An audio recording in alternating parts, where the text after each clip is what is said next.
국제유가는 사실 우리가 많이 얘기하는 부분인데 사우디 국부펀드를 진단해 주신다고요?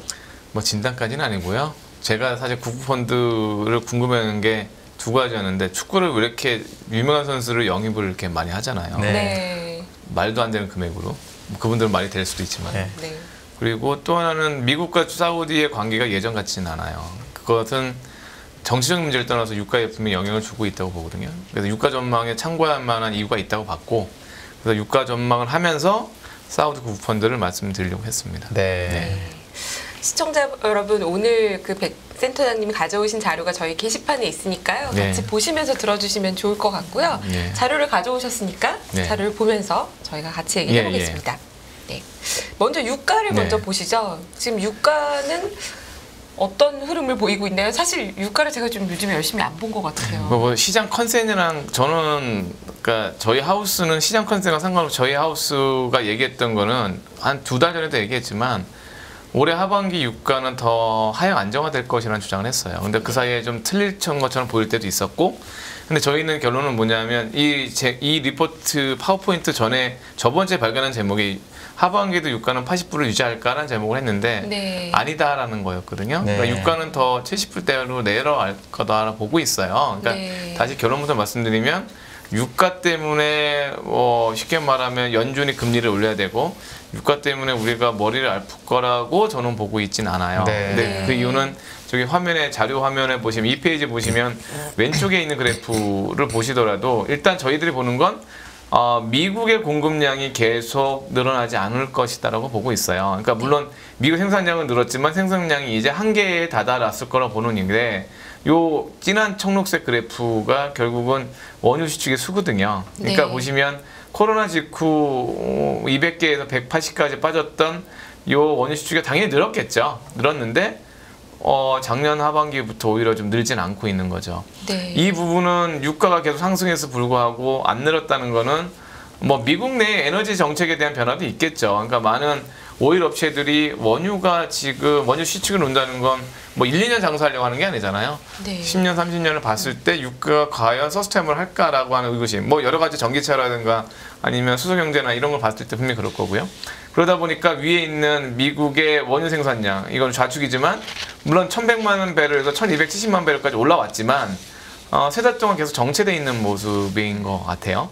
그러니까 이런 모습을 봤을 때는 미국의 원유 생산량이 계속 어떻게 보면 정체될 수 있다는 점, 그러니까 미국이 공급을 더 추가적으로 할 수 없다는 점, 이 부분은 그럼 유가가 많이 폭등해야 되는 거 아닌가요? 뭐 이렇게 할 수 있잖아요. 근데 여기서 한 장편 보여드리지 않았지만 공급 레벨만 보여드렸는데 또 하나의 공급은 이란이죠. 그러니까 사우디를 얘기하려면 또 이란을 얘기해야 돼요. 근데 이제 제가 왜 이란을 얘기했냐면 이란은 항상 유가가 오를 때마다 나오는 나는 뭐 그렇잖아요. 생각해 보시면 뭐 유가가 오를만 하면 이란이 공급을 할 것 같다. 막 이래서 저도 양측이 소용이 된 것 같은데 근데 팩트는 그거예요. 여기 글을 읽어보면 사실은 이란의 어떤 임시 타협이 있던 건 사실입니다. 완전 타협은 아니지만 핵 합의에 대한 임시 타협을 했고요. 그리고 지금 이란이 꾸준히 생산량이 늘긴 늘었어요. 은근히 여기 보시면 이 21년도에 보면 요게 이란의 원유 생산은 좌측이니까 월 뭐 230만 배럴이 좀 안 됐던 물량이 지금은 은근히 꾸역꾸역 올라와서 지금 뭐 270만 배럴 뭐 이런 식으로까지 올라왔습니다. 근데 올라왔다는 거는 어딘가에 수출을 했다는 뜻이거든요. 그러니까 이게 약간의 어떤 생산량과 수출량을 늘려주고 있는 건 맞고요. 만약에 핵 합의가 전격 해제되면 지금 마시는 것처럼 이란의 잉여 생산 능력이 지난 회색인데 보시면 아직도 한 80만 배럴, 100만 배럴 이런 생산 능력인데 이건 다 못할 거고 보시면 한 50만 배럴 정도는 추가 생산하지 않을까 보고 있어요. 그래서 사우디가 100만 배럴 감산을 계속 유지했지만 유가가 뭐 그날 그 다음 날까지 강세를 보이다가 그 다음부터는 사실 그렇게 강세가 아니었거든요. 그러니까 제가 보기에는 이란의 어떤 생산량이 실질적으로는 계속 그러니까 사우디의 감산에 대적할 수 있고 유가를 올릴 수 있는 이런 부분은 있을 것 같다는 거고요. 그리고 또 여기서 얘기 안 드렸지만 장표가 또 그냥 수요만 보더라도 지금 중국은 두 가지 이유가 되게 힘들어요. 잘하시는 부동산 그리고 결국은 청년 실업률 이 두 가지거든요. 근데 이제 이 부분의 공통점은 뭐냐면 단기 처방이 어렵고 단기 개선이 어렵다는 거잖아요. 저보다 부동산 잘하시는 분도 계시고 그러니까 결국 원유 수요에서 가장 큰 부분은 미국과 중국일 텐데 수요 증가율로 보면 중국이거든요. 절제 수요는 미국이 많지만. 네. 근데 미국도 사실 고용 침체가 조금 있어요, 분위기가. 네. 그러니까 이런 측면에서 봤을 때는 수요는 오히려 좋아지는 게 아니거든요. 올해 하반기, 내년 상반기까지 왔을 때. 근데 공급만 갖고 유가를 올리기에는 저는 이란이 있다는 점을 봤을 때는 유가는 오히려 좀 하향 안정화 될 것 같다. 그것이 미국이 바라는 시나리오일 수 있지만 뭐 유가가 폭락할 수는 없을 것 같고 그렇게 보고 있고 또 하나 이제 자연스럽게 좀 말씀드리고 싶은 거는 다음 페이지인데 많은 제가 질문을 받는 게 정유주에 대한 질문이에요. 네. 왜냐하면 최근에 정제 마진이 좋아졌거든요. 정제 마진이 좋아졌고 그러면 SOL에 대한 질문도 많고요, 사실은. 네. 근데 결론부터 말씀드리면 제가 위에 제목 써드렸지만 정제 마진은 당분간은 강부학, 그러니까 유가랑 비슷해요. 무슨 뜻이냐면 강부학 국면이 될 것 같은데 이게 공급에서 드리븐한 거예요. 그러니까 지금 7월, 8월 달에 미국의 정유소가 4개에서 트러블이 났거든요. 네. 미국은 워낙 노후화됐고 또 워낙 더웠고 그리고 메인테넌스가 안 되다 보니까 뭐 필립스 66이라 발레로라든가 뭐 이런 거에서 합쳐서 한 150만 배럴 정도의 휘발유가 문제가 생겼고요. 그로 인해서 휘발유 크랙이 갑자기 급등을 했던 건 맞거든요.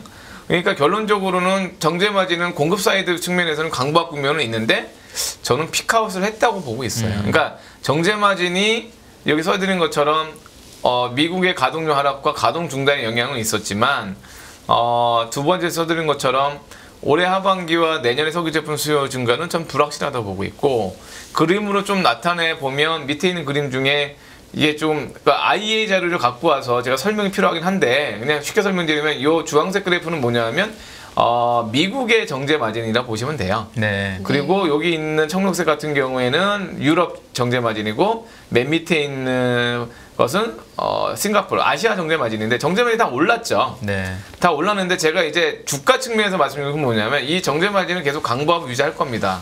하는데 정고점이 더 높았어요. 이게 무슨 얘기냐면 2022년 하반기에 정제 마진이 코로나 이후에 일시적인 재고가 그러니까 휘발유 재고나 등유 재고가 너무 없었기 때문에 그 정제 마진이 상당히 높았거든요. 네. 그럼 그때 주가가 좋았을 거예요, 아마도. 그러니까 무슨 얘기냐면 정제 마진의 수치는 강보합이 되는데 모멘텀으로 봤을 때는 약간 좀 쉽게 말하면 힘이 빠져 있는 거죠. 냉정히 따지면. 그러니까 이 정제 마진을 벗기면 상당히 세게 갈 수 있는 저는 이 정고점을 벗기는 마진은 아니라고 보고 있고 또 하나는 뭐냐면 미국의 개솔린 디맨드 전망치인데 이것도 보는 방법을 말씀드리면 이게 1월부터 12월까지의 X축이고요. 결론적으로 19년부터 매년 계절성을 반영한 수요죠. 단위는 100만 배럴이고요. 그러니까 가장 높에 있는 게 2019년 수요가 제일 좋았다는 거예요. 네. 2019년 수요가 좋았다는 이유는 그때 코로나 직후에 어떤 분풀이 여행 수요가 미국 쪽에 있었고 왜냐하면 19년도에 아무래도 자기들이 생각했던 어떤 그 갇혀있는 사회에서는 뭐 자동차로 움직이는 게 더 낫다고 생각했을 수도 있고요. 그런데 여기 보시면 요 2024년 붉은색을 보면 그때보다는 수요가 둔화된 건 알겠지만 이 점선이 중요한데 이 점선이 작년보다 낮아진다는 거거든요. 네. 하반기로. 물론 그 전망이 틀릴 수는 있습니다. 특히 2024년은 더 낮아질 거라는 거예요. 그러니까 이 그래프의 팩트는 뭐냐면 물론 이들이 다 맞추는 건 아니지만 2023년 하반기는 작년 하반기보다는 좀 안 좋을 거고요. 수요가. 특히 주황색이 이 노란색으로 하면 2024년 수요는 올해보다 안 좋을 것 같아요 라고 한 거예요. 왜 그러냐? 경기 후퇴가 시작됐다고 본 거거든요. 네. 그러니까 지금 아이러니하게 미국의 그 지금 실업률이 생각보다 뭔가 좀 나쁘게 나오고 그 다음에 고용 건수가 나빠진 게 오히려 주가에 긍정적으로 나와야 되는 이런 아이러니한 현상이긴 하지만 결국 경제는 침체하고 있다는 거겠죠.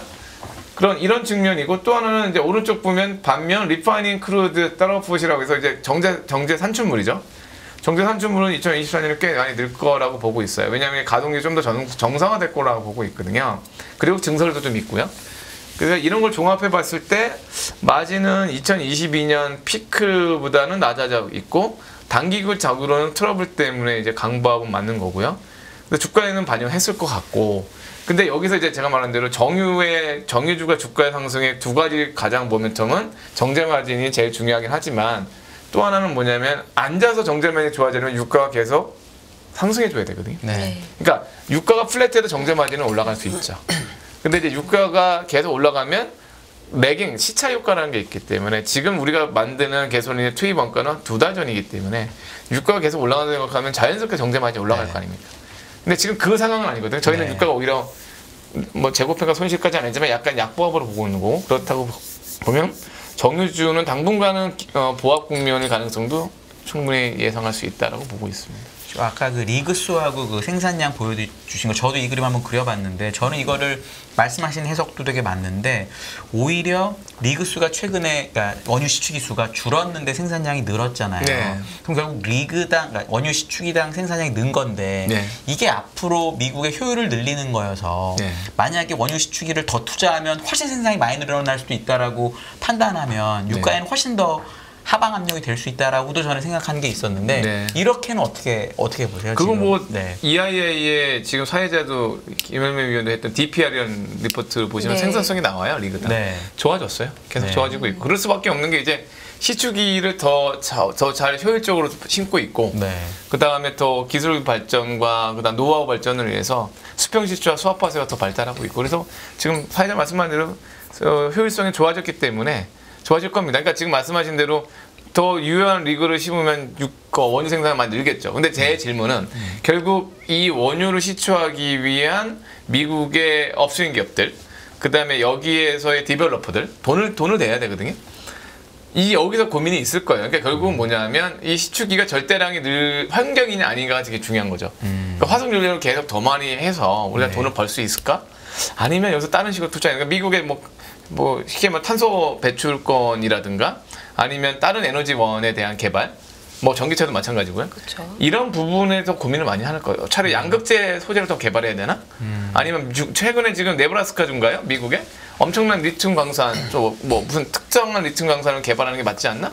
그러니까 디벨로퍼 입장에서는 원유도 중요하지만 다른 광물을 더 개발하려고 하는 생각도 더 커지고 있다는 점에서 저는 절대 그 생산성 좋아진 건 맞지만 절대 리그를 예전처럼 여기 보시는 것처럼 900개, 1000개 이상 심을 거냐? 그건 아니겠죠. 그 부분은 조금 강률은 낮다고 보고 있죠. 전 개인적으로. 그러면 만약에 예를 들어 지금 계속 그 BEP 레벨이 낮아지고 있잖아요. 미국의 네. 생산. 그래서 옛날에 생각했던 것보다 싸게 원유를 생산하고 있으니까 자기들이 보기엔 거기에 생산성까지 좋아지면은 이거를 굳이 이렇게 낮게 유지할 필요는 없고 적당한 그렇다고 뭐 공급을 막 늘리진 않고 적당한 수준으로 생산량을 1년에 뭐 3%씩만 늘리면 네. 그만큼 매출이 더 나는 것이잖아요. 그렇죠. 그래서 그런 물론 지금은 이제 민주당 정부고 신재생에 신경을 쓰는데 네. 내년에 뭐 또 바뀌어가지고 또 이런 전통 산업에 대한 네. 투자가 뭐 이렇게 되면 유가에 되게 많이 압박이 될 것 같다는 생각이 좀 가끔 들어가지고. 트럼프 전 대통령이 이제 나와서 나올 수 있는지도 모르겠어요. 사실 나올 수 본인은 있는지도 모르겠는데. 나오겠다고 하고 대선에서 돈을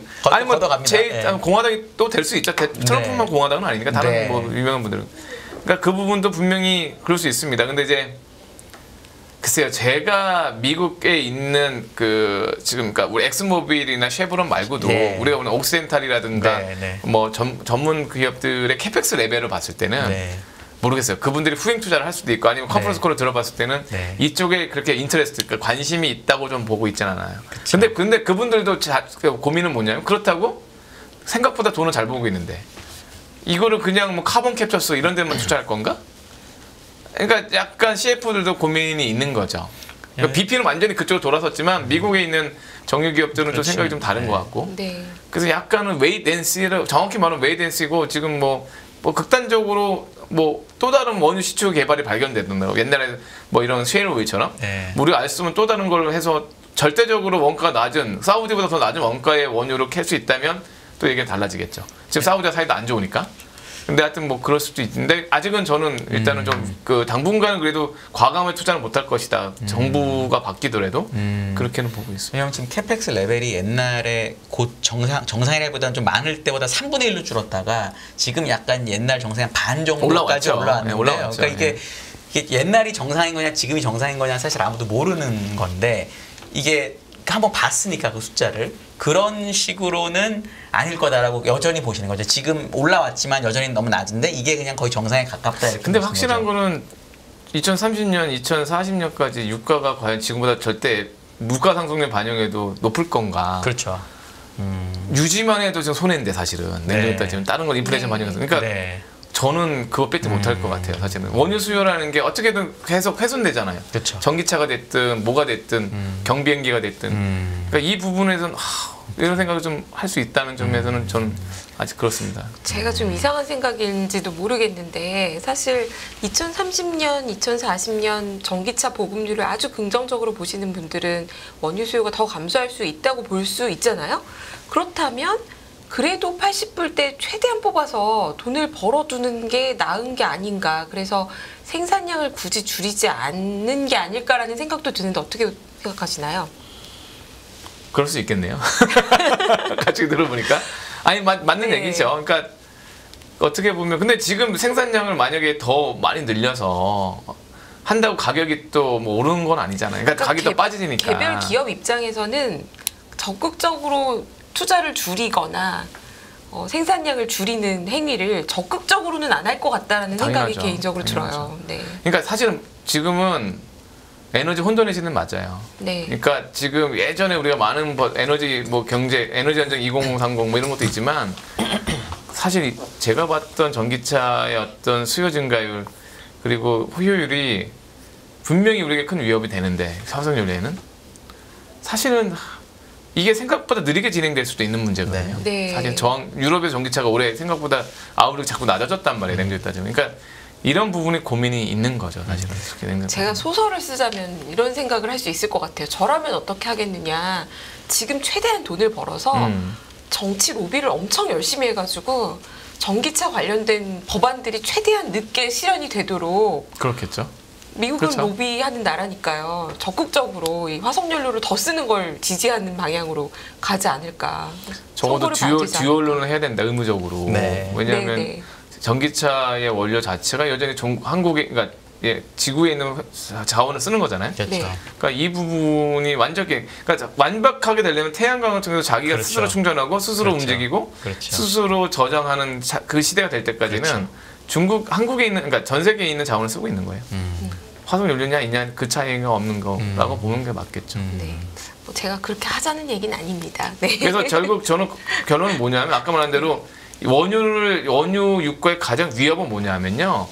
태양광의 그 쉽게 말하면 전환 효율이에요. 네. 지금 태양광이 빛이 뭐 100이 들어왔어요. 23.8밖에 안 되기 때문에 뭐 중국에서 여러 가지로 뭐 페로브스카이트 이런 거 만드는데 결론적으로 그 경제성이 되고 네. 정말로 효율이 높아지면 왜냐하면 자동차 본닛에 태양광 설치만 하면 모든 건 끝나요. 네. 그리고 그냥 ESS 저장용만 있으면 그러니까 이 부분은 진짜로 화석연료에 엄청난 위협이 되죠. 사실은. 그렇게 되면 저희가 웬만한 거는 그냥 태양광으로 다 할 겁니다. 그렇죠. 그냥 우리가 쓰는 이런 랩탑도 그냥 태양광으로 그냥 해도 되고. 그러니까 이거 완전히 바뀌는 거거든요. 그러면. 네. 근데 그것이 언제인지 저도 모르니까. 그렇죠.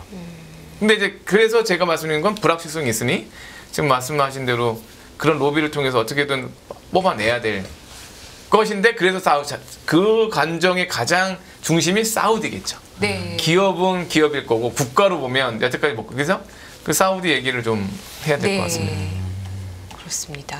유가에 가장 예민하고 민감할 수밖에 없는 게 사우디일 네. 텐데 예. 사우디 국부 펀드를 오늘 설명해 주신다고요. 네. 네. 저도 국부 펀드를 좀 궁금해요. 국부 펀드와 관련된 자료가 그렇게 많이 없어요. 네. 네, 맞아요. 사실 아시겠지만 그 아람코도 상장했음에도 불구하고 그렇게 많은 자료를 공유하고 있지는 않거든요. 네. 아주 간단한 실적 자료 정도를 공유하고 있고 그래서 저희가 이제 이 사우디에서는 두 가지 측면에서 좀 하는데 좀 오늘 좀 말랑말랑한 이야기를 하려고 해요. 뭐 어떤 투자 얘기보다는 제가 궁금했던 그 재밌는 얘기부터 먼저 좀 하면서 자연스럽게 좀 할게요. 네. 그 골프 하시나요? 골프? 네, 뭐 저는 아주 가끔 자주는 안 합니다. 저는. 네. 네, 제가 왜 그 얘기했냐면 이제 이 사우디의 화면을 좀 보시면 9페이지인데요. 사우디의 골프 후원 그 리그가 있어요. LIB, 리브라고 하는 골프 리그가 있거든요. 그러니까 근데 왜 이게 중요하냐면 미국 프로 골프 PGA나 투어를 합병했거든요. 네. 그게 올해 아마 상반기일 거예요. 그래서 미국에 있는 사람들이 엄청 실망했고 자존심을 많이 속상해했거든요, 사실은. 근데 이제 그 이유는 PGA 역사가 거의 100년이 넘을 텐데 사우디 오일머니를 팔렸다는 소식 때문에 상당히 좀 슬퍼했었고 근데 제가 궁금한 거는 도대체 리브가 무슨 뜻인가 하는 네. 거예요. 근데 이 뜻도 상당히 도전적인 의미가 있어요. 보시면 리브가 로마자로요. L자가 50이에요. 그리고 LIB가 이게 로마자로 이게 4예요, 4. 네. 그러니까 54? 이게 무슨 뜻인가를 좀 살펴보면 PGA는 그 4라운드, 그러니까 그 어떤 대회를 4일 동안 하는 거거든요. 네. 4일 동안 하니까 72타가 되는 거고요. 근데 리브는 3라운드예요. 그래서 이게 54타가 된다는 겁니다. 네. 그래서 54라는 의미도 있고, 더 중요한 거는 그 골프를 치시면 알겠지만 72타는 결국은 정규 홀로 보면 2분이에요. 네. 그러니까 오버도 언더도 아닌 건데 54타는 뭐냐면 모든 홀을 언더를 치면 54타가 되거든요. 그러니까 그냥 지은 이름은 아닌 거죠. 그러니까 이 이름 자체가 PGA랑 차별성 있게 지은 거예요. 그냥 PGA처럼 뭐 프로골프 어소시에이션 뭐 이렇게 하면 사우디 프로골프 어소시에이션 이렇게 지은 게 아니라 PGA 완전히 색깔을 일부러 이렇게 반대로 농구한 거거든요. 그러니까 이거는 명백한 거라고 보고 있고, 그래서 리브가 그 PGA를 결국 인수하게 된 배경은 월 처음부터 이런 뜻이 있었다는 거고, 그렇게 해서 저희가 궁금했던 건 왜 이런 짓을 할까? 굳이 뭐 골프가 그렇게 중요한 건가라는 건데, 그거에서 저 국부펀드의 규모부터 좀 조사해 봤거든요. 네. 근데 보시면 사우디 국부펀드라는 건 우리가 부르는 거고, 정식 명칭은 퍼블릭 인베스트 펀드라고 부르더라고요. 네. 설립일은 1971년도였고요. 그리고 에셋 언더 매니지먼트, AUM이라는 게 한 800조 정도 돼요. 생각보다 크진 않은데 사실은 저는 지금도 800조가 아닐 거라 보고 있거든요. 그러니까 에셋 언더 매니지먼트를 그들이 밝혔던 일부 내용에서는, 왜냐면 국민연금, 우리나라 국민연금이 953조 정도 됩니다. 네. 우리나라 국민연금이. 그러니까 그건 말이 안 되잖아요. 근데 다만 이제 좀 다른 건 뭐냐면 국민연금은 거의 80%, 70%가 채권으로 돼 있어요. 네. 그리고 나머지가 해외 주식, 국내 주식이니까 이 800조가 어디까지가 채권인지 모르겠지만, 오른쪽에 보시면 이 사우디 국부펀드 투자 섹터를 봐서는 부동산 외에는 상당 부분을 에쿼티 쪽으로 투자할 수도 있다. 그러니까 여기 보시면 부동산, 금속 광물, 뭐 이런 거 빼놓고는 상당 부분은 에쿼티로 투자할 가능성이 있었다고, 지분율로. 네. 뭐 쉽게 말하면 우리 엔터 기업도 투자를 했을 정도니까. 그렇다고 보면 실질적으로는 아마도 우리나라가 갖고 있는 국민연금의 주식 운용 규모보다 훨씬 10배 이상, 20배 이상 크지 않을까 정도 추정을 하고 있습니다. 그래서 그 사우디 국부펀드에서 제가 여기 페이지에서 말씀드리고 싶은 건, 이 화면을 보시면 알겠지만 사실 어떤 공통점을 발견할 수는 없었어요. 무슨 뜻이냐면, 뒤에서 설명드리겠지만 사우디 국부펀드가 투자하는 것은 여기 뭐 미국의 기술주부터 신재생 에너지, 그다음 스포츠, 그다음 우리나라 엔터 기업까지 사우디에 없는 것들은 다 투자하고 있다는 거거든요. 그러니까 여기 보시면 이게 다 투자 기업들이에요.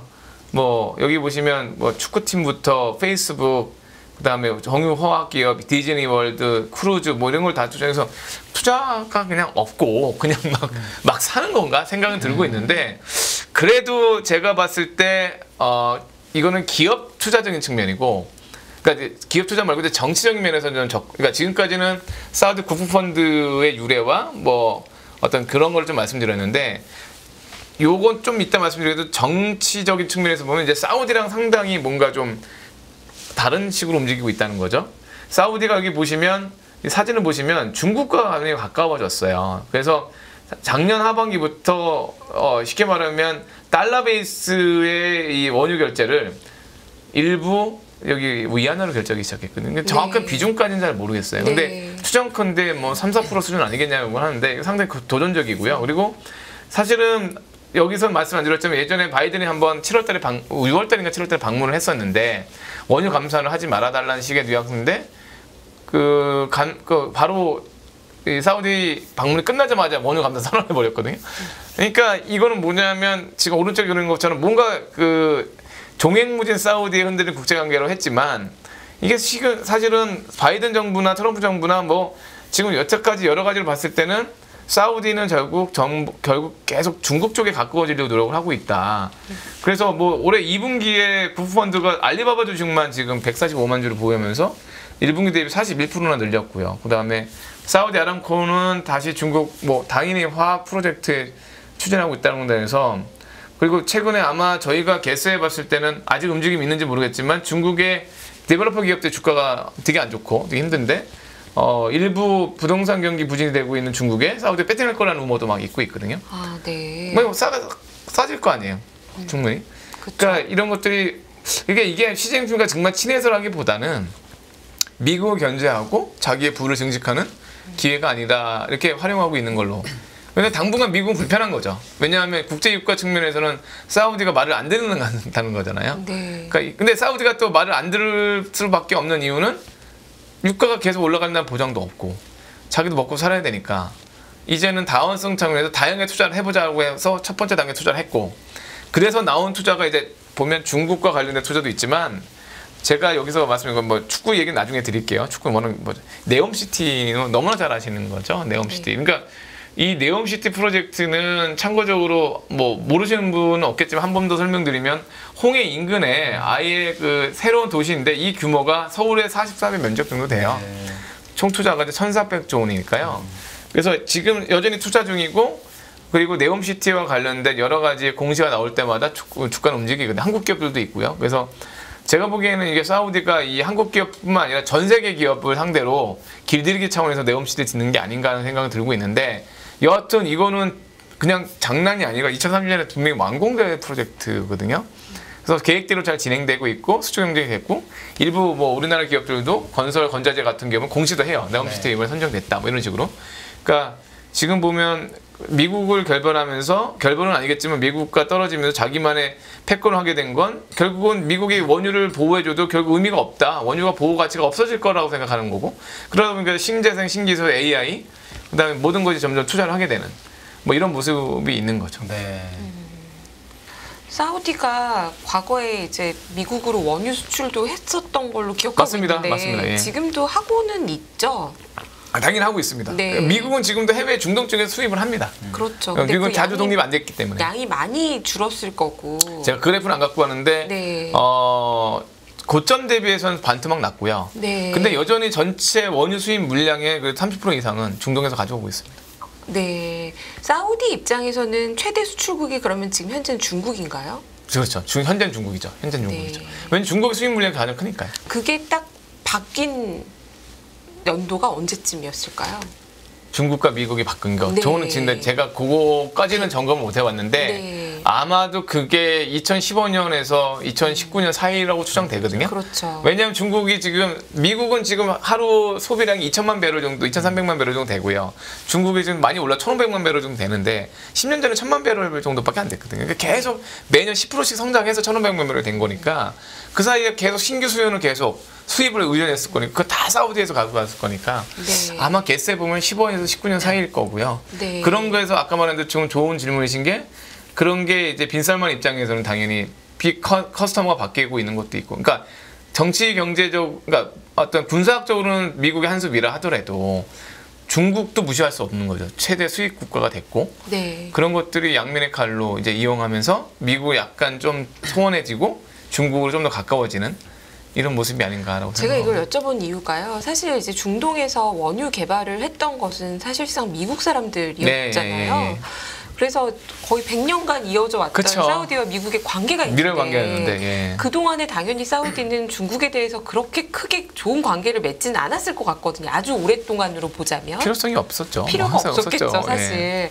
그랬는데 최근 몇 년 사이에 일어난 이런 미국의 원유 시장의 변화로 인해서 갑자기 사우디가 중국이랑 뭔가를 한다라는 거는 사실 진짜 사이가 좋다라기보다는 그렇죠. 어쩔 수 없는 선택이기도 하고 그래서 앞으로 이게 과연 사우디랑 중국이랑 지금은 위안화 받아주고 하는데 과연 그게 지속될까라는 거에 대한 의구심이 약간 있거든요. 사실 뭐 당연히 이 사우디 입장에서는 그러니까 저는 그것예요. 미국과도 친하고 중국과도 친할 수 있느냐라는 생각도 해봤거든요. 네. 사우디는 또 그렇게 할 수도 있겠죠. 때로는 중국이 애간장을 태우려면 또 미국하고 좀 더 친하게 지내면 또 좋은 조건에서 뭔가 협상이 될 거니까. 네. 근데 지금은 미국이 애간장을 태우고 약간 있는 건데 근데 이제 그거 중에서는 모르겠어요. 제가 보기에는 말씀드리고 싶은 거는 중국이 빅클라이언트가 된 것도 있고 그 다음은 아까 말씀드린 저는 근원적인 그 질문이라니까. 그러니까 사우디 입장에서는 여태까지 자 원유는 내가 안정적으로 미국에 전 세계 공급을 해줬고 유가를 안정시켜 줄 테니 정치 군사적으로 나를 보호해 주셔야 여태까지 이렇게 밀어관계 해왔잖아요. 네. 근데 지금 저렇게 해줄 수는 있는데도 불구하고 가만히 보면 이제 정치적으로 군사적으로 나를 보호해 준 것도 문제지만 그거는 내가 자주 국방을 하더라도 근데 유가가 뭐 본전받을 수 없는데 이거는 10년, 20년, 30년 대의 문제를 보면 그 문제가 근원적으로 정치 역학적인 것들이 다 원화야겠다.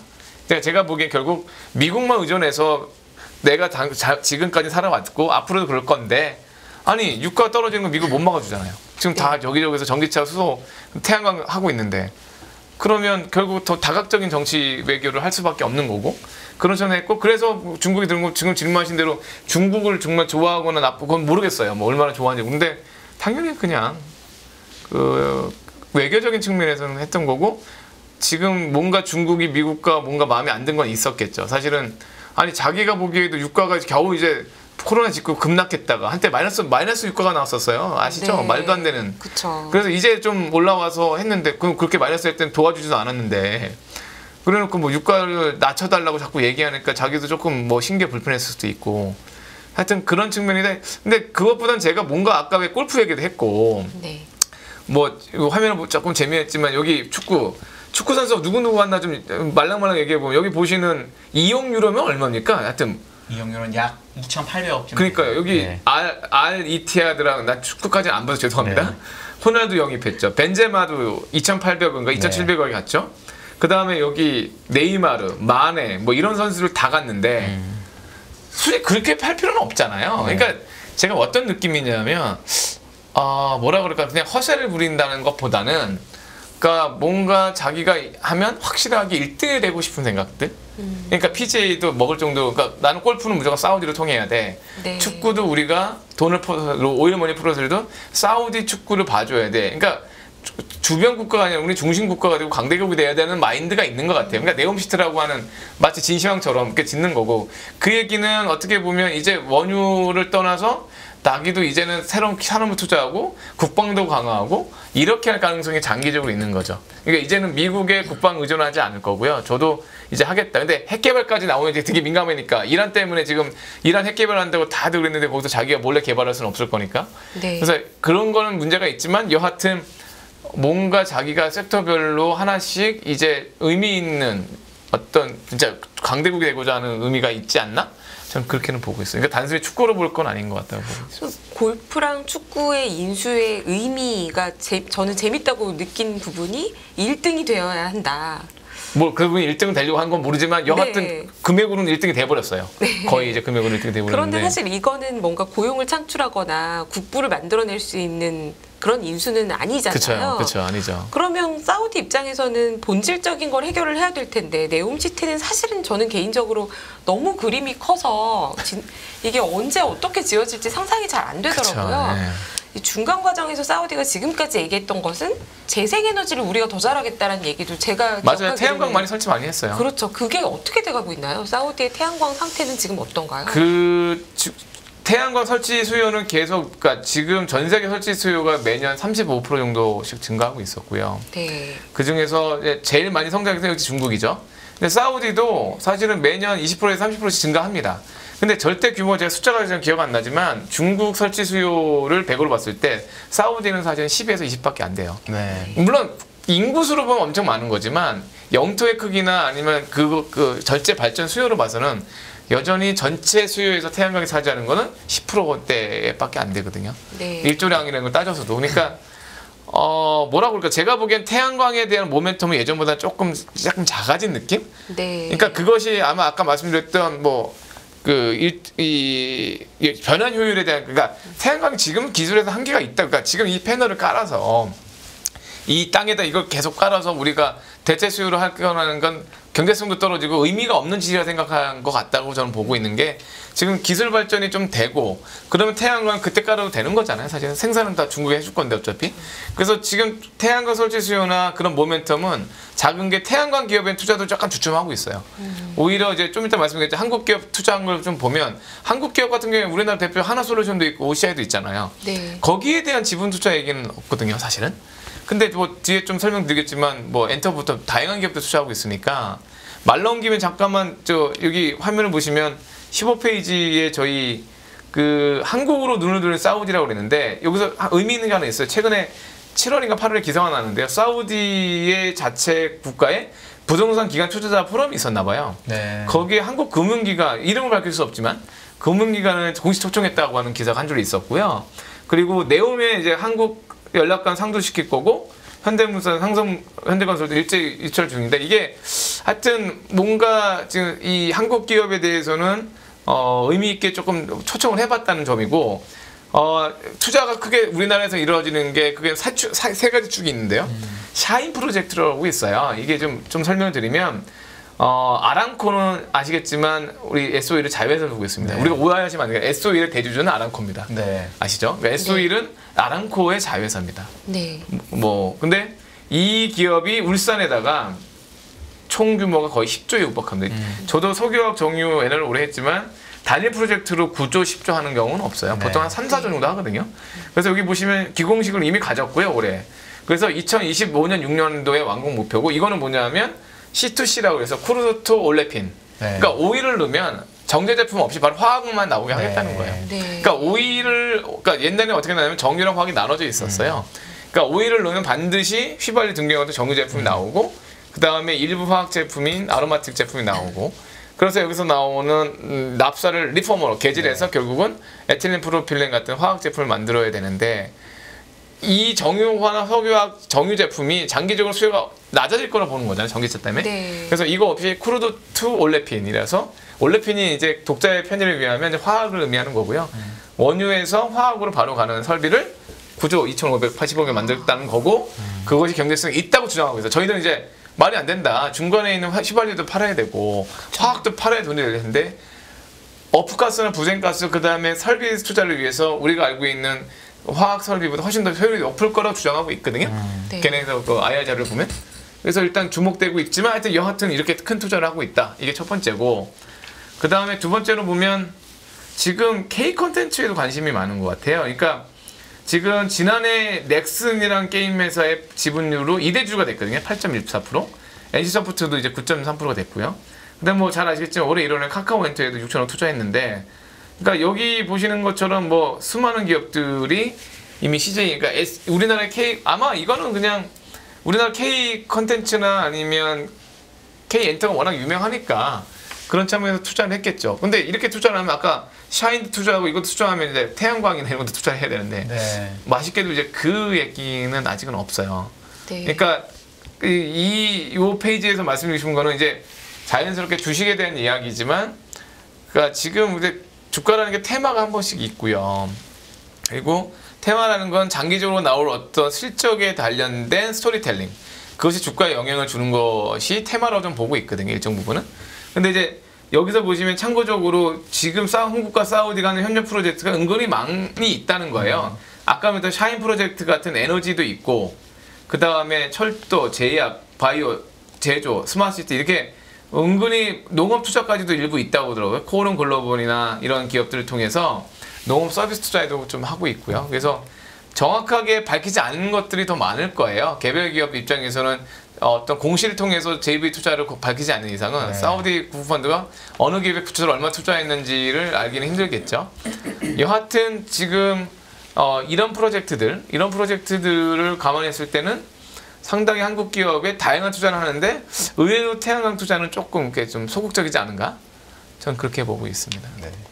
아까 그 미국하고 중국하고 사우디의 관계가 있잖아요. 예. 근데 아까 이란 얘기를 해주셔가지고 작년 11월인가 블룸버그에 뉴스가 나왔던 게 네. 이란에서 사우디를 뭐 공격할 수 있다라는 무슨 정보를 사우디가 그걸 발견을 하고 네. 그래서 미국에 도움을 요청을 하고 그래서 결국 왜냐면 사우디에 있는 비행기는 다 미제 아니면 유럽제고 네. 새 건 다 미제니까 결국 미국이 그거를 막아주는 뭐 이런 게 있으면서 다시 그때 그 무슨 미국의 여러 가지 제재 같은 거를 빈살만이 풀어주고 그리고 그러면서 이제 원래는 위안화 결제를 중국이랑 많이 하려다가 네. 지금 그것도 왜냐면 그때 시진핑이 사우디 갔었거든요. 아, 그래서 원래 거기서 그때. 18개 항목에 그 위안화 결제가 들어가기로 했는데 그 막판에 빠지고 그래서 비율이 안 올라가고 이런다는 얘기도 사실 있거든요. 네. 그래서 이거를 사우디가 양쪽을 조절하는 게 아니라 너무 명백한 위협이 이란이라는 나라가 있으니까 이란이 이제 땅은 안 붙어 있고 그 아라비아만 사이로 건너 비행기로 결국 때려야 되니까 비행기를 줄 수 있는 나라는 중국이 아니고 미국이다 보니까 빈살만이 꿇은 거다. 그리고 미국에서는 $80 정도의 유가만 유지해주는 조건이나 뭐 이렇게 해서 그냥 된 거다라고 주장하는 얘기도 있거든요. 네. 그런 거는 혹시 이건 너무도 다른 얘기긴 하지만 그런 충분히 건 맞는 어떻게 얘기죠. 보세요? 아니 우리가 알고 있는 스텔스기 최대 부역국가 사우디예요. 네. 그렇죠. 진짜로 스텔스기 미국 그 영어 이름은 까먹었지. 요즘 나이가 드니까 자꾸 어떤 정확하게 이 사물과 이름이 매칭이 안 되는 건 투자자분께 정말 죄송하다 생각하고요. 그 스텔스기 최대 구입처고 결국 오퍼레이션은 그쪽에서 할 거 아닙니까? 네. 그러니까 당연히 지켜줄 수가 없는 거죠, 중국은.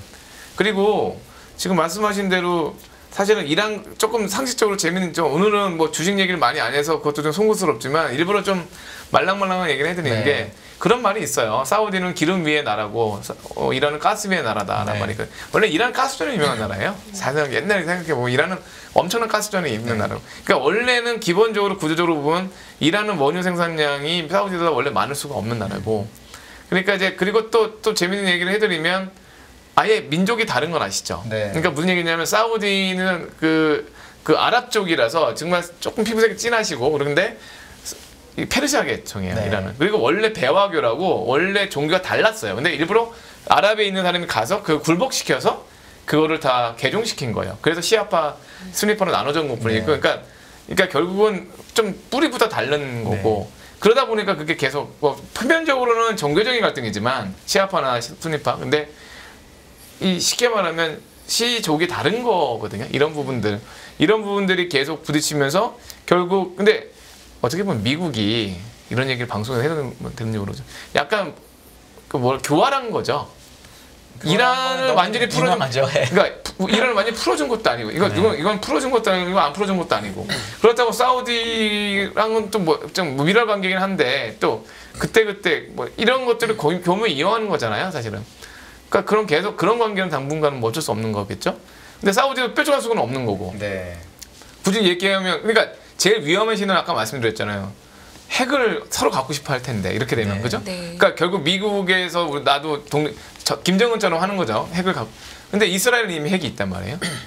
그러니까 이거 상당히 또 위험해지는 문제잖아요. 네, 옛날 역사를 보면 76년인가 70 몇 년도에 이란 미국 대사관이 한번 침략이라고 해야 되나? 그래서 인질로 잡혀있어 한 1년 인질 잡혀있었거든요. 그런 게 있었나요? 그때 이란 대사 주 이란 미국 대사 그다음에 그게 이제 그 혁명하고 그렇게 됐는데 그때 2차 오일 쇼크고 기름값이 막 30몇 달러 그 30 몇 년 전에 40 몇 달러면 엄청 높은 거잖아요. 그건 이미 거의 한 150달러 넘는 그 거죠. 엄청 높은 건데 그랬는데도 지미 카터 대통령이 뭘 했냐면 이란 다 금수를 했거든요. 그러니까 아무리 유가가 올라도 자기네들의 정치적인 뭐랄까 손해나 이런 객이면 바로 자르거든요. 그러니까 만약에 아까 얘기하신 것처럼 이란이든 사우디든 그런 일을 벌이면 기름이고 뭐고 간에 지금은 또 미국이 생산을 하니까 그런 식으로 되게 강하게 막고 이란하고 사우디가 사이가 안 좋은 걸 잘 알기 때문에 그냥 이런 식 그래서 지금 이란하고 사우디가 막 친해지려고 노력하는 것처럼 보이잖아요. 막 외교부 장관도 만나고. 그래서 전 미국이 그냥 70에서 80달러 사이의 유가를 보장해 줄 테니까 그냥 적당히 있어라라는 정도가 아닐까라고 저는 그냥 개인적으로 생각을 했고요. 왜냐하면 15년에 유가 빠질 때 40불까지 떨어졌었잖아요. 사우디 그때. 입장에서는 기분 나쁜 그러니까 거죠. 그때를 겪고 지금 이렇게 하면서 된 거니까 아까 얘기하신 것처럼 유가가 그냥 적당히 하향 안정화가 되는 그림으로만 가면 그렇게까지 미국이 뭐 중동을 괴롭힐까 생각도 들고 하긴 하거든요. 물론 이제 원유 가격을 전망할 때 아까 말한 것처럼 뭐 공급 측면이라든가 수요 측면을 하죠. 근데 저는 그런 생각을 많이 해요. 지금 유가에서 앞으로 20불이 올랐을 때 누가 행복하고 10불이 빠졌을 때 누가 행복할까도 생각해 볼 필요가 있어요. 그러니까 유가가 너무나 다 낮을 때는 다 오르는 게 모두가 해피했어요. 그죠? 근데 유가 100불 근처 가면 누군가는 행복하고 누군가는 불행해지는데 이러면 또 얘기가 달라지는 거죠. 그러니까 지금 말씀드린 지금 영어로 그러니까 경제학적으로 이퀄리브리엄일 수도 있어요. 균형이랑 서로 간의 이해관계 적정이 양보되면서 막을 수 있는 게 저희들은 70에서 80% 사이라고 보고 있거든요. 왜냐하면 뭐 센터님 더 잘 아시지만 제가 그냥 느끼기에는 전 유가는 매일 보긴 하니까 70달러 밑으로 갔었잖아요. 그러면 세게 감산을 하고 그거에 대해서도 미국이 특별히 뭐라고 말을 안 하는 것 같고 80달러 넘어가면 미국이 되게 불편한 게 느껴지고 딱 그게 그래서 막혀있는 느낌이 들어가지고 그게 지금 원하는 건가? 최소한 내년 대선까지는 원하는 건가? 미국이? 그런 생각이 저는 그리고 제가 잠깐 들었거든요. 저번 달에 자료를 말씀드릴게요. 엘니뇨 관련된 자료를 해서 한번 아마 사회자가 달라서 제 방송을 죄송합니다. 못 봤습니다. 근데 왜 그 말씀 드리냐면 저희들이 그때 전망했던 것 중에 뭐라고 했냐면 유가는 안정적일 건데 우리가 조심해야 되는 건 천연가스 가격이 상당히 괴롭힐 수 있다고 얘기했거든요. 네. 물론 천연가스는 지금 오르는 거는 이제 다른 이유일 수 있지만 저희들은 냉방, 그러니까 이 수요가 중요한 것도 있지만 천연가스가 오르는 이유는 엘니뇨가 심해질수록 동남아시아 쪽에 비가 덜 와요, 의외로. 네. 그러니까 인도네시아 참 밑에 쪽에. 그리고 브라질 쪽에 비가 좀 덜 오거든요. 이렇게 되면 수력 발전력이 줄면서 결론은 발전 수요 LNG가 그쪽으로 가야 된단 말이에요. 브라질도 갔고 동남아도 갔단 말이에요. 그래서 LNG 가격이 오를 거라 보고 있는 건데 아무래도 이제 좀 올랐고요. 그렇게 되면 그럼 LNG 가격이 오르면 뭐가 문제가 됩니까? 버터플라이 이펙트죠. 그렇게 되면 지금 파웰이 보는 결국 뭐냐면 지금 컨센은 내년이면 금리 인하할 거라는 게 컨센이거든요. 금리 인하 립서비스도 올해 말에 못할 것 같은데요. 왜냐하면 유가가 그나마 안정적이니까 그냥 넘어가는 건데 천연가스는 그래도 걔네 에너지 물가에 상당히 영향을 줄 텐데 냉난방용으로. 미국 입장에서는 물가가 뭐 2%대 물가는 상승도 안 되고 4~5%씩 계속 유지되면 상당히 골치 아파지잖아요. 그러니까 천연가스는 분명히 오를 것 같다고 좀 보고 있고요. 작년에는 오히려 전쟁 때문에 많이 오를 것 같다고 했는데 의외로 안 올랐지만 지금 의외로 천연가스에 대해서 별로 이렇게 고민을 안 하세요.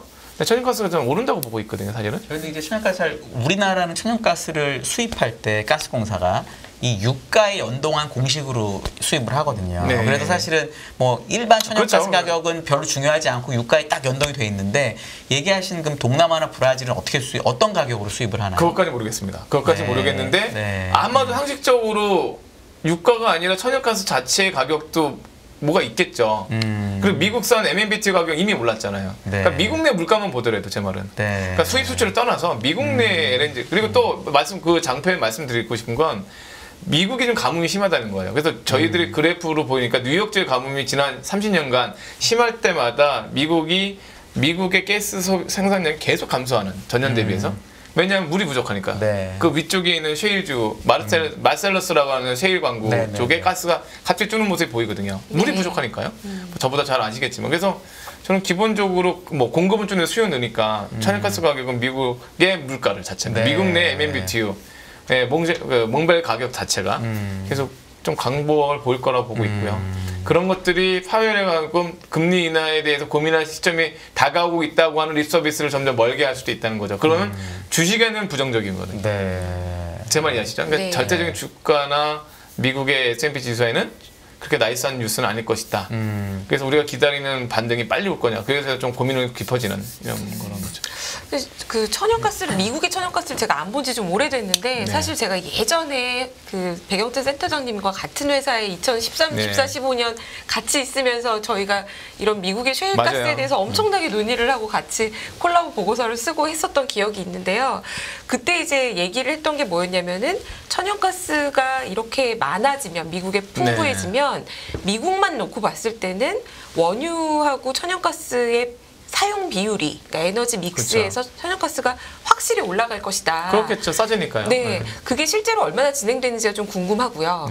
그래서 이제 천연가스 가격이 더 중요해진다. 앞으로는 그 부분은 이해할 수 있어요. 근데 그때 저희가 생각했던 게 뭐였냐면 가스는 대륙을 옮기고 나면 LNG로 옮기든 파이프라인으로 옮기든 남의 나라에는 싸게 줄 수가 없다. 그렇겠죠. 내 나라만 기체니까 우리만 싸게 쓰는 거죠. 그래서 미국이 천연가스를 많이 쓰면 많이 쓸수록 그 기간 동안에는 상대적인 에너지 코스트가 낮아지는 것으로 인한 경제적인 효용이 굉장히 높을 것이다. 중국이나 유럽보다. 근데 이러는 와중에 또 우크라이나 전쟁이 터지면서 유럽은 더 힘들어졌지 않습니까? 그리고 LNG 수출은 미국에서 유럽으로 엄청 늘어났는데 만약에 천연가스 가격이 올라가면 미국은 잠깐 물가에 고민이 있을 수 있어도 전 세계가 다 오를 거고 그렇겠죠. 미국이 수출을 더 많이 늘릴 수 있는 기회가 돼서 오히려 더 국부를 창출하게 되는 그림으로 가는 게 아닌가. 미국 입장에서는 당연한 거죠. 그러면 약간 오르는 거를 또 굳이 막을까? 라는 생각도 사실 들어요. 일시적으로. 막을 수 없죠. 막지는 않겠죠. 그러니까 이게 이제 결론적으로는 지금 아까 말씀드린 대로 LNG를 외부에 보낼 때 우리가 만약 미국 아시잖아요. 미국에서 지금 MMBTU로 3불이라 하더라도 우리가 미국에서 도입할 때 거의 $10 되는 거 아시잖아요. 운반비와 액화 관련된 비용 때문에. 그러니까 미국에서 3불 쓴다고 우리도 3달에 쓰는 게 아니라는 거예요. 거의 3배 비싼 걸로 써야 되고. 그러니까 유럽이 그런 시나리오잖아요. 그런 시나리오고 러시아가 그래서 파이프라인에 내추럴 가스의 맹주로서 맨날 좌지우지 했던 거고. 그래서 에너지 늘리고 있는 거 그래도. 그러니까 이것에 그러니까 엘니뇨로 인해서 수해는 미국인 거는 맞는 거죠. 이게 또. 네. 그러니까 이게 아이러니하게 그게 그러니까 첨단 산업부터 업스트림의 화석 연료 이런 것까지 미국이 계속 수혜를 보고 있고 사실 최근에 주가도 다 미국의 그 기술주들이 다 올랐어요. 사실은 빵부터 해서 맞잖아요. 사실은. 네. 그러니까 이런 게 아이러니한 게 미국이 이런 에너지 안보를 강화를 한 결과가 결국 아까 말씀드린 대로 미국의 국부 창출에 도움이 되는 건 맞고요. 근데 이제 제가 저는 요 점은 뭐냐면 국부가 들어오는 건 저는 좋은 얘기죠. 근데 제 말은 그러면 단기적으로 미국의 M&BT 가격도 올랐거든요. 사실 연초에 2.1불 하던 게 지금 2.98불까지 올랐고 저는 올해 연말이면 3불 넘을 거라고 보는데 그렇게 되면 아무래도 물가에 부담을 준단 말이에요. 그리고 물가에 부담을 덜 준다 하더라도 파월 입장에서 금리를 낮춰서 경기를 좋아야겠다고 얘기를 쉽게 꺼낼 수 있을까라는 거죠. 그러니까 제가 하는 시나리오는 뭐냐면 시장의 컨센은 그냥 당연히 내년 1월이면 그 금리 인하 립서비스가 시작될 거고 금리 인하는 아니지만 금리 인하를 반영해서 주식시장이 좋아질 거야 라고 얘기하고 있는데 고민은 있는 거죠. 저는 당연히 뭐 천연가스 가격이 안 오르고 뭐 금리가 안정돼서 금리를 인하하겠다는 뉴스가 나와서 빨리 주식시장이 반등하는 건 좋을 것 같은데 저희는 희망과 전망은 다르잖아요. 저희 전망은 뭐냐면 정말 죄송한데 내년 상반기까지도 시장은 전체적인 지수는 보합일 거라는 거예요. 약재가 고정. 그러니까 오히려 종목 장세와 테마에 대해서 좀 고민을 하면서 거기에 더 맞는 투자자를 짜는 게 맞지 않을까라는 게 저희가 이 시간에도 제안하고 싶은 거예요. 그러니까 이런 쓸데없는 얘기를 하는 이유가 뭐냐면 결론적으로 시장을 조심해서 전망해 보면 악재 호재가 있지만 지금 천연가스 가격, 그 다음에 사우디의 행보 이런 거 봐서는 유가가 폭등하지도 않지만 폭락하지도 않을 거다. 유가는 당분간 그냥 보합이다. 근데 그런 측면에서 천연가스는 엘니뇨는 이미 선언됐다니까요. 천연가스는 오를 수 있다. 그 다음에 뭐 고용, 그러니까 물론 물가라는 게 고용과 그 다음에 뭐 지금 우리 그 부동산 물가 이런 건 다 중요하죠. 근데 이런 측면에서 봤을 때 미국이 이렇게 쉽게 금리 인하에 대한 리소스를 못할 거고 중국은 계속 부동산이나 뭐라 그럴까요? 우리가 알고 있는 천연 실업률 때문에 고민이 조금 할 거고 그런 문제가 나이면서 결국 내년 상반기 지수는 당분간은 보합 국면이 가능성이 있고 마지막으로 어려운 게 제가 그것도 생각해봤어요. 중국이 왜 단체 관광 풀어줬을까? 중국이 안에 그만큼 힘들다는 뜻입니다. 네. 그죠? 중국이 탕핑족이라고 40% 넘는 실업률. 그러니까 쉽게 말하면 젊은 친구들이 일자리 없어서 집에 놀고 있고 그다음 부동산 문제로 여러 가지 개인도 소비가 줄고 있고 기업들도 그러다 보니까 이 불만을 여행으로 잠재워야겠다. 우리나라 중국은 되게 싫어할 텐데도 불구하고 그 단체관 풀었다는 게 양면을 보면 중국이 그만큼 뭔가 피곤하다는 뜻일 수도 있다는 거죠. 천연가스 가격은 제가 아주 옛날에 봤을 때도 항상 거기는 M&B 헨리어브가 항상 3불인데 항상은 아니었고요. 거의인데 뭐, 구불이었죠, 뭐 주로 이제 거기서 많이 놀잖아요. 안정적으로 느꼈었죠. 예, 그래서 그게 그 정도로 물가에 많이 영향을 주는지가 저는 사실 좀 궁금하고요. 왜냐하면 워낙 안정적이어서 물가랑 관계가 없고 그리고 보통 우리가 에너지 가격 물가 있는 거랑 뭘 그려보면 진짜 한 달 시차랑 똑같이 나오냐면 미국의 가솔린 가격이랑 그렇죠. 그럼 똑같거든요. 네. 거의 똑같거든요. 그런데 그 이 천연가스가 예를 들어 아까 김현명 의원 물어본 대로 만약 사용량이 많아졌다면 영향이 클 텐데 그게 진짜인지 요거 두 가지 확실한 거는 네. 그 원유 대비 천연가스를 직접 쓰는 비중까지는 조사를 못 해봤고 전력 생산량 기준으로 보면 천연가스 미국 내에서 전기를 하는 발전소의 기준에서 천연가스가 33%나 돼요. 그건 많겠죠. 이 부분은 무슨 얘기냐면 전력 비용이 올라가는 거죠. 네. 네. 우리나라처럼 뭐 공기업이 아니라 다 민간 기업들이고 네. 이 기업들은 더 그대로 그냥 고지서에 반영되는 거라니까요. 네. 그러니까 지금 3불 이상 4불 가면 어떻게 할 거냐 이 문제. 뭐 4불까지 갈지 모르지만 뉴욕주의 가뭄이 심한 건 사실이고 3불이 여기저기 났었고 그래 이런 부분에서 물이 분명히 부족했던 거고요. 뭐 하와이 3불은 거기 들어치고 일단 결론적으로는 물론 물가가 많이 오르지 않을 것 같아요. 네. 유가가 안정적이라면. 근데 제가 말하고 싶은 건 뭐냐면 그래서 금리를 올리겠다는 게 아니라 금리를 낮출 수 있다는 얘기를 빨리 할 수 있겠냐는 부분이에요. 네. 그런 부분들이 고민스러운 거죠. 그러니까 의외로 천연가스 가격이 에너지 가격은 모르겠으나 전력 요금에 영향을 줄 수 있기 줍니다. 때문에 그건 맞습니다. 예, 그렇기 때문에 그게 물가가 원래 이렇게 내려가야 되는데 좀 덜 내려가는 것처럼 보이면 그쵸. 립서비스도 시작 못할 거다 이런 말씀이시죠. 그런 부분은 저는 걱정되고 있는 그럼 이제 주가가 이런 건 아니고 보합에 있을 거기 때문에 뭐 약간 더 좀 종목이나 이런 쪽에 종목 가야 정세의 된다. 가능성이 높은 거죠. 지금이랑 비슷하겠네요. 그러면 우리나라든 미국. 당분간은 전 내년 상반기까지는 턴어라운드 신호를 잡지 못할 거로 보고 있고 당분간은 우리가 어떻게든 또 이 안에서 탐내 성장하는 기업들을 찾아봐야 되지 않을까? 그런 시야적이 되지 않을까라고 보고 있습니다. 그러면은 이제 진짜 마지막으로 이제 예. 전문 분야 종목 잠깐만 뭐 LG화학 이런 거 얘기하셨는데 오늘 안 하셨으니까 그 의견만 마지막으로 좀 얘기해 주시고 해주시면 어떨까요? 저희들이 보는 거는 화학 정유 그다음에 2차전지 나눠서 말씀을 드리면요. 화학은 순수화학과 소재화학이 있어요. 짧게 말씀드리면 롯데케미칼, 대한유화, 금호석유 같은 순수화학 기업들은 당분간은 경기 민감주다 보니까 주가는 바닥을 쳤는데 기간 조정 가능성이 있습니다. 턴어라운드 하지 못하고 있으니까요. 아마 내년 상반기쯤에 턴어라운드 가능성이 있다고 보고 있고요. 주가도. 그 전까지는 조금 보합 국면이고 그 사이에 제가 지켜보는 건 LG화학하고 효성첨단소재예요. 그러니까 이런 소재화학 기업들은 탑라인에 열려 있고 뭐 LG화학 양극재 시장이 있고 효성첨단소재는 탄소섬유가 있으니까 여러 번 말씀드렸지만 LG화학과 효성첨단소재는 내년 상반기까지 추가적으로 PQ가 다 는다고 보고 있거든요. 그래서 LG화학과 효성첨단소재에 대해선 좀 인내심을 갖고 좀 계속 투자하자로 보고 있고요. YTD로 보면, 그러니까 연수익률을 보면 효성첨단소재는 24% 정도 절제 주가가 올랐고요.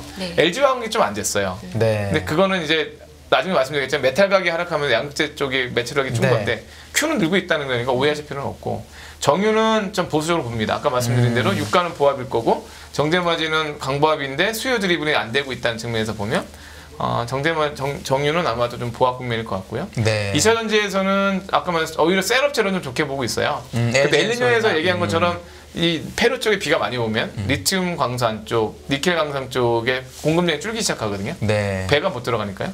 그러니까 그 산출량이 줄어요. 그래서 오히려 지금 뭐 전기차 판매는 더 중요하긴 하지만 전기차 판매량이 더 줄지는 않을 거라 보고 있고 그렇다면 공급이 주는 광물 쪽에서 공급이 줄다 보면 니켈, 코발트, 망간 가격, 리튬 가격이 반등을 하면 결국은 셀업체들이 올해 피해가 있었던 게 셀에 연동해서 판가가 낮아졌거든요. 내년 상반기 거꾸로 올 것 같은데요. 3개월, 6개월 시작두고 광물 가격이 반등하면서 판가가 오르는데 Q는 계속 늘고 있거든요. 왜냐하면 미국 공장들 신규로 증설했던 것 측면에 중국보다 오히려 중국은 미국 공장 지은 게 없지만 우리는 다 미국 공장 졌고 그 수요를 다 하고 있으니까요. IRA 수혜주니까. 그래서 셀업체, 그러니까 LG 엔솔하고 SK이노베이션, 뭐 삼성 SDI 이런 셀업체들이 좀 긍정적일 거라 보고 있고요. 일부 이제 소재업체 중에 응급제 시장 기업들, 표스코 퓨처에 뭐 이렇게 보고 있습니다. 그러니까 양극재는 좋은데 이제 주가에 이미 선반영했다고 보고 있고요. 응급제는 아직 좀 더 반영해야 된다. 아니 실리콘 응급제의 개발 속도나 이런 걸 봤을 때는 포스코 퓨처에 물론 개발 속도에 따라 다르지만 여전히 또 가능성이 있다고 보고 있습니다. 그러니까 지금 결국 아까 얘기하신 대로 소재화학주를 제일 좋게 보시고 그리고 경기 민감 화학주는 그냥 보합일 것 같고 정유는 저는 제가 보니까 약간 그래도 경기 민감 화학주보다 조금 약간 미친 거로 말씀은 저는 그렇게 이해가 돼. 뭐 유사하다고 보는 게 맞죠. 유사하다고 보고 주가 오르지는 않았으니까. 그렇죠. 그리고 2차 전지 중에서는 소재보다는 셀이 훨씬 낫다. 그렇게 보고 있습니다. 알겠습니다. LG 엔솔이나 SDI나 이런 데서 이제 AMPC를 반영하잖아요. 그거 반영하는 거는 그냥 우리가 실적으로 받아들여도 될까요? 아니면 그건 좀 그러니까 사실은 어저께 시청자분들이 보실 때 어저께 LG 엔솔을 탐방가도 전수 직접 물어봤고요. 그러니까 결국 완성차 업체랑 쉐어할 거냐 이 부분 때문에 주가가 악재인데 아마 AMPC, IRS 텍스 크레딧은 내년 하반기 돈으로 캐시 인이 됐고요. 그때쯤 협상이 결론될 겁니다. 근데 결론만 말씀드리면 제 추정은 셀당 킬로와트당 30불 받고 있고요. 보조금을. 그다음 팩은 킬로와트당 지금 5불을 받고 있어. 5불을. 그러니까 완성차는 이미 5불 받고 있고 셀 업체는 30불을 받고 있으니 제가 조금은 양보하겠죠 서로 간에. 그것만 보면 그건 주가 이미 반영했다고 보고 있거든요. 왜냐면 엔솔 주가 거의 못 갔어요 올해. 그러니까 실적은 작년보다 분명히 좋아졌거든요. 수익성도 그렇고. 그리고 수익성은 왜 좋아지냐? 하이니켈 양극재가 쓰일 거니까요. 거리 롱레인지가 차가 나오려면 하이니켈 쓰일 거니까. 그럴 때 본다면 이제는 악재만 보실 건 아닌 것 같다. 그게 그렇게 아주 중요한 지금은 없으니까 그것만 중요해 보이지만 표면은 그게 아니라 PQ가 늘고 그다음에 수익성이 좋아질 거냐 이게 중요한 거죠. 끝없는 위기 속 기회는 언제나 숨어 있습니다. 성공한 투자 고수들과 나눈 투자의 철학. 다가올 기회를 잡아내는 부의 만찬으로 여러분을 초대합니다. 푸짐하게 한 상 차려놓았습니다. 안녕하세요. 이승입니다. 더 많은 영상을 보고 싶으신 분들은 화면 오른쪽에 있는 구독 버튼을 눌러주시기 바랍니다. 그리고 영상을 보시면서 좋아요는 필수인 거 아시죠? 항상 인포맥스 라이브를 사랑해주셔서 감사합니다.